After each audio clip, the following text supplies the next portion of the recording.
Our devotional this week is entitled Spirit Impartation. When God breathed into man the breath of life, as recorded in Genesis chapter 2 verse 7, he gave him more than just oxygen. God imparted his spirit. What a phenomenal, life-changing gift from God. Reflecting on verse 2 of the hymn, Breathe on me, breath of God, the purifying impact of a spirit-filled life is noticeable. The lyric states, Breathe on me, breath of God, until my heart is pure, until with thee I will one will, to do and to endure.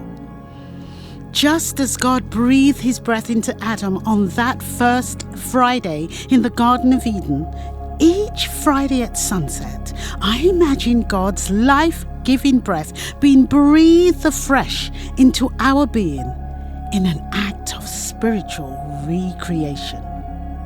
In the same way that we require breath in order to maintain life, we also need God to continue breathing his hallowed breath into our souls to allow us to live the holy life he requires of us. His breath purifies our lives.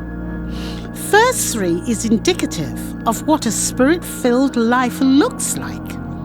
It emphasizes the sacrificial giving of ourselves to God as we allow him to transform us into his image.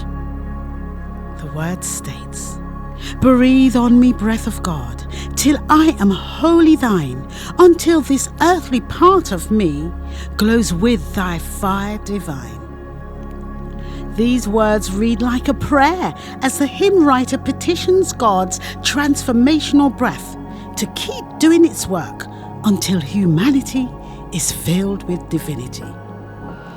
This too is my prayer as we come before God, inviting his Spirit to revive our souls.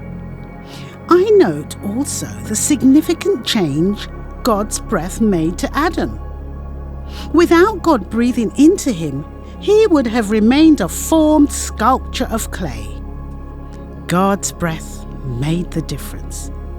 So it is with our lives. When God comes close and we invite him into our lives, the change he makes in us is noticeable. May God be seen in us, magnified in our worship, and visible in all our interactions during these holy hours. Amen.